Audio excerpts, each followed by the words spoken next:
जो वर्धमान कॉलेज का स्टाफ है उसका बहुत बहुत धन्यवाद, खासकर डॉक्टर पूरन चौहान का कि मुझे कैसे दोबारा उन्होंने जी बात कर दिया। मैं तो भूल गया था। यहाँ पर उपस्थित मेरे साथी धर्मेंद्र यादव, डॉक्टर राजेश यादव, मोहम्मद साबिर साहब और सिंगर जी और मेघना जी, प्रतिभा जी, पूनम जी और आपके राजीव जी और विकास त्यागी जी और मेरी छोटी बहन के रूप में मेरे साथ जज के रूप में डॉक्टर संजय रस्तोगी। टॉपिक बहुत अच्छा था, लेकिन चूंकि जैसा टॉपिक है उसकी नेचर के अकॉर्डिंग मैं समझता हूँ अगेंस्ट में कहने के लिए बहुत कुछ था। और बहुत सारे बच्चों ने 21 बच्चों में से करीब करीब 15-16 बच्चे वो अगेंस्ट में बोल रहे थे, क्योंकि टॉपिक की नेचर ही ऐसी है। भारत जैसे देश में आज भी इसकी बहुत बड़ी आवश्यकता है। और एक चीज़ जो किसी बच्चे ने नहीं कही अपनी डिबेट में, मुझे अफसोस भी रहा, खासकर लड़कियां बोल रही थी, उन्हें उस पॉइंट को उसमें बताना चाहिए। महिला सशक्तिकरण में सबसे बड़ी बाधा ही महिला है। सही बात। आप कल्पना करके देखो, जो पुरुष बहुत अच्छे भी होते हैं उनका एक डायलॉग होता है कि मेरी माँ से अच्छी दाल कोई बनाती ही नहीं। तो दुनिया में जितनी बहुएं आई हैं वो अपनी सास से अच्छी दाल बनाती ही नहीं। हालांकि मदर सुप्रीम है उनके लिए। और सर दाल का स्तर गिरता भी जा रहा है फिर तो मैं समझता हूँ कोई सास अपनी बहू को अच्छा बताती ही नहीं, लड़की को अच्छा बताएगी, लेकिन कितनी भी अच्छी बहू आ जाए। एक एग्जाम्पल सुनाता हूँ मैं आपको, वैसे मतलब पर्सनल एग्जाम्पल है। मिसेज सुनाती है कि उनकी मदर जैसे ही आई, उस जमाने की बात है, आज से करीब करीब 60-70 साल पहले की, हमारे फादर प्रोफेसर हैं, तो उनकी शादियों के जैसी, बल्कि मैथमेटिक्स की प्रोफेसर थे जहानाबाद में, तो जैसी उनकी शादियों गाँव में आई तो और वो बैठी हुई थी रथ में, उस समय रथ चला करते थे। तो उनकी मदर ने या उनकी सास ने कहा मैं तो पहली समझ गई बहू काली है, मतलब बहू उतरी नहीं रथ से और पहले कमेंट शुरू हो गए। तो मैं ये समझता हूँ आज भी आवश्यकता जो परिवार में है वो इस तरह के कमेंट से बचाने की है। और उनका माइंड सेटअप, हालांकि जो नई पीढ़ी है उसका ठीक हो रहा है, लेकिन आज भी चूंकि 70% पॉपुलेशन रूरल पॉपुलेशन है, वहाँ पर जो बहुत बड़ा एक तरह से इस तरह से महिलाओं के प्रति सोच है वो चेंज करना चाहिए। और वैसे तो आप देखें जितनी भी रिसर्च हो रही है, क्राइम अगेंस्ट वुमेन एक पूरा डाटा निकलता है, नेशनल क्राइम रिकॉर्ड्स ब्यूरो पूरे एक संस्थान है जो हर साल ये बताता है कितनी महिलाओं के साथ अत्याचार हुआ। कहीं भी ये नहीं निकलता कि वायोलेंस अगेंस्ट मैन, जो डाटा है वो वायोलेंस अगेंस्ट वुमेन। तो वुमेन तो नीचे दर्जे पर है ही, लेकिन दो चीज़ें ऐसी हैं, मैं एक डाटा देख रहा था कि अगर हम उन्हें थोड़ा ठीक करें तो ये जो भेद है ये धीरे धीरे कम हो जाएगा। जैसे एजुकेशन, केरला में सबसे कम एक तरह से वायोलेंस अगेंस्ट वुमेन, क्योंकि 100% लिटरेसी। या वेस्ट बंगाल बहुत नीचे पायदान पड़ता है। जो डाटा था मैं आज देख रहा था, यूपी जो सबसे ऊपर था, हालांकि यूपी की पॉपुलेशन भी ज़्यादा है, लेकिन फिर भी यूपी का सबसे ज़्यादा रिकॉर्ड था, सबसे ज़्यादा महिलाओं के प्रति अत्याचार। तो उनकी अगर एजुकेशन हमने अच्छी कर ली, लेकिन एक दूसरी चीज़ हिंदुस्तान में इस समय और है जिस पर आपको सोचना होगा, वो है एम्प्लॉयमेंट। अगर बच्ची पढ़ भी ली, जब तक वो आर्थिक रूप से सबल नहीं होने की, वो समाज में पुरुष के बराबर नहीं आ सकती। तो जहाँ एजुकेशन है वहाँ आर्थिक आज़ादी भी होनी चाहिए उसके साथ। और अगर महिला आर्थिक आज़ाद है फिर वो डिसीजन अपने अपने आप लेती है। मुझे अवसर मिला बॉम्बे में रहने का, मैंने देखा वहाँ पर जो लेडीज है, मतलब बॉम्बे में क्राइम भी सब, और वो फ्रीली रहती हैं। ऐसी ऐसी बच्चियाँ मैंने देखी है जिसे मैं जानता हूँ बहुत क्लोजली, संध्या जी को मैंने दिखाया भी था। उस लड़की ने बीटेक किया, उसके माँ बाप चाहे जो नौकरी करे, उससे नौकरी करी 8-7 साल लगातार, और फिर उसने नौकरी छोड़ी। उसकी हॉबी थी म्यूजिक, बहुत बढ़िया बजाती थी वो सारे इंस्ट्रूमेंट्स। तो आज उसके पास कम से कम 50 बच्चे विदेश के हैं म्यूजिक सिखाने, and she is earning a lot. कभी आप चाहोगे तो मैं मिलवा भी दूंगा, ऑनलाइन जो है क्योंकि मुझसे जुड़ी हुई है वो। तो इतनी आज़ादी मैं समझता हूँ बिजनौर जैसे शहर में या छोटे बड़े शहर में नहीं मिलने की।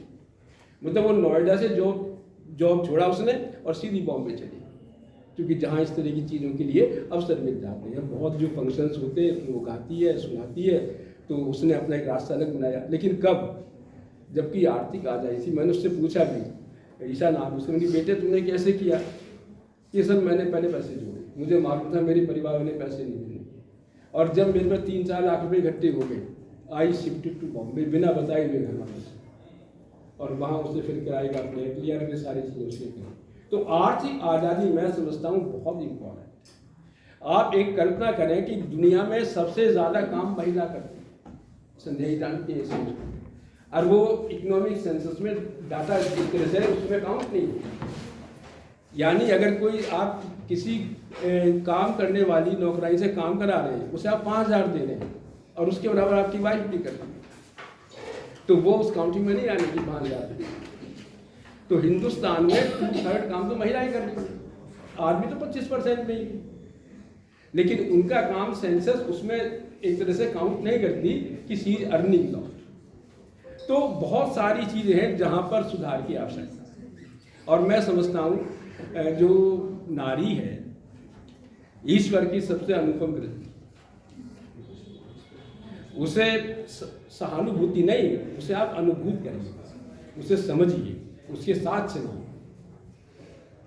मतलब कितने उदाहरण हैं हमारे देश में जहाँ नारियों ने बड़े बड़े काम किए।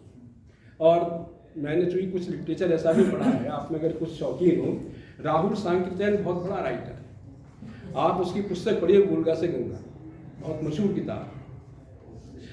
इवन जो मार्क्स एंजिल्स हैं वो भी इस बात को सपोर्ट करते हैं कि जो सबसे पहली व्यवस्था थी दुनिया की, वो मात्र सत्तात्मक थी, पुरुष सत्तात्मक नहीं थी, मात्र सत्तात्मक थी। और राहुल की जो शुरू की 3 स्टोरी हैं वो उसी के ऊपर है कि जो इतनी बहादुर महिलाएं होती हैं, शिकार करके लाती हैं, बच्चों को पालती हैं, पुरुष तो उनका गुलाम था।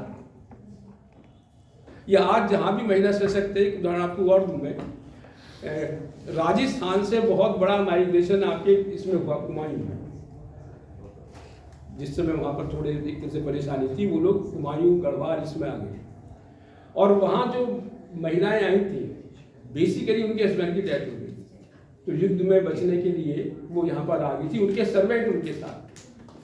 तो बाद में क्या हुआ कि जब सर्वेंट साथ थे तो नेचुरली उनके साथ रहती थी, लेकिन सर्वेंट घर के बाहर बैठता था, उसे वहीं वो रोटी इस तरह से दिया करती थी, तो चूंकि महारानी थी, रानी थी।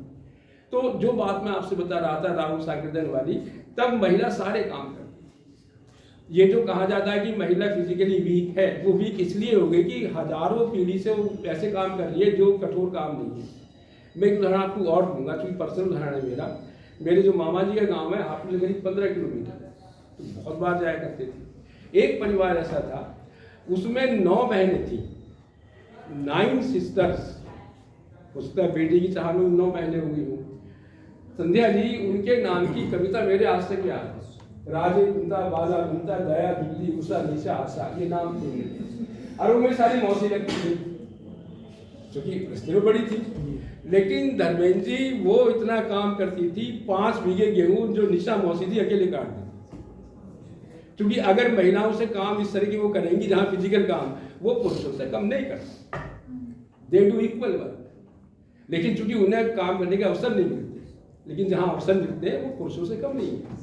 गाँव में खासकर जो बहुत सारे काम है जो पुरुष करते हैं, महिलाएं भी करती हैं, चाहे वो पशुओं के काम है, दूध निकालना है, और एक समय तो आप देखो घर के सारे काम महिलाएं कर रही थी, कपास वो उगती थी या बुनाई वो करती थी या पशुओं के काम वो करती थी। आज भी बहुत सारे गाँव में वो काम कर रही है।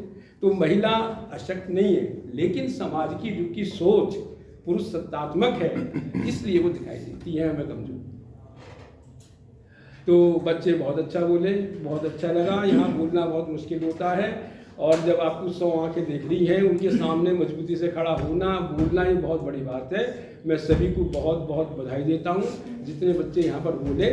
और एक मैं आपको मुझे परमिशन देता हूँ कि नज़्म सुनाना चाहता हूँ, कैफी आदमी।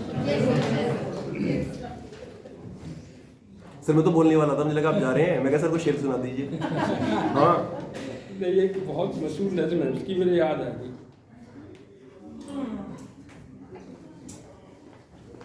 कैफी आदमी बड़े राइटर हैं और प्रोग्रेसिव राइटर, शबाना आजमी उनकी बेटी है और he belong to UP. Kaifi Azmi मतलब आमची आजमगढ़ उनका गांव था, राजेश यादव जी के गांव के पड़ोस के थे कैफी आजमी। इसमें एक शब्द आ रहा है, उसका गलत अर्थ मत निकालना। जान शब्द तो जान का मतलब ये भी होता है जो प्रिय है जी भाईजान।